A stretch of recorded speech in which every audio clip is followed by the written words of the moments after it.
Chapter की starting में हमें सभी हंटर्स दिखाए जाते हैं जो डरे हुए होते हैं और कहते हैं क्या अब हमको इनसे लड़ना होगा। और जिनू सोच रहा होता है कि जो बंदा अभी मरा उसकी रैंक क्या रही होगी, शायद डी रैंक। वो वीक भी रहा होगा तो कम से कम मुझ जैसे ई रैंक से तो अच्छा ही रहा होगा, पर सिर्फ एक हिट में मार दिया। वेट, ये तो डी रैंक डंजन है ना, और मैंने ऐसे मॉन्स्टर्स के बारे में कभी नहीं सुना जो इतना स्ट्रॉन्ग हो, वो भी एक डी रैंक डंजन में। और फिर मिस्टर सॉन्ग कहते हैं अगर ये सभी स्टैचू हिल सकते हैं तो क्या वो वाला भी। फिर जिनू उसकी तरफ देखता है और सोचता है ये पहली बार नहीं है जब मैंने अपनी मौत को सामने से देखा, और अपनी पहली रेड में मैं अपनी पार्टी से अलग हो गया था और एक ई रैंक मॉन्स्टर ने मेरी पीठ पर हमला कर दिया था और मैं हफ्तों तक हॉस्पिटल में था, और एक बार तो मैं डंजन में फंस गया था और भूख से मरने वाला था, जबकि वो सभी एक लोवेस्ट रैंक के डंजन थे, पर फिर भी मुझे अपनी जिंदगी दांव पर लगानी पड़ी। और दूसरे हंटर्स तो अच्छे वेपन्स के लिए कल को बेच देते हैं ताकि वो खतरनाक मॉन्स्टर्स को हरा सके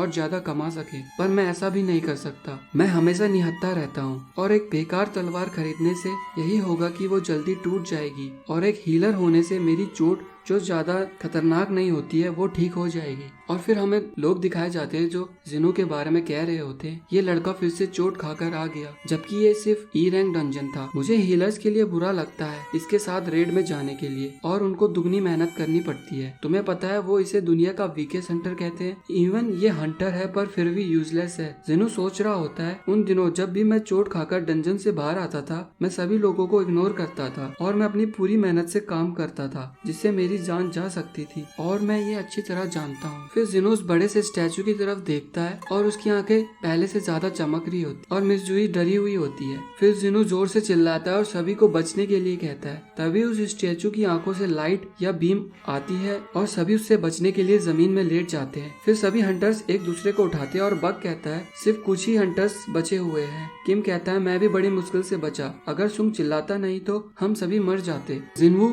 मिस जूही को बचा लेता है और फिर उसको उठाने के लिए आवाज लगाता है। मिस्टर सॉन्ग चिल्लाते हुए बोलते हैं कि कोई भी अपनी जगह से खड़ा नहीं होगा, सभी अपनी जगह में रहो, अगर हम सभी खड़े हुए तो वो हम पे फिर से अटैक करेगा। और सभी मिस्टर सॉन्ग की बात मान जाते हैं। फिर मिस्टर सॉन्ग जिनू से कहता है कि मिस जूही डर चुकी है, जबकि वो एक बी रैंक हीलर है और यहाँ कुछ नॉर्मल भी नहीं है, और जो हंटर्स खड़े थे वो सभी मर चुके हैं और जिन्होंने तुम्हारी बात सुनी वही बचे हुए हैं। जिनू क्या ये सच है?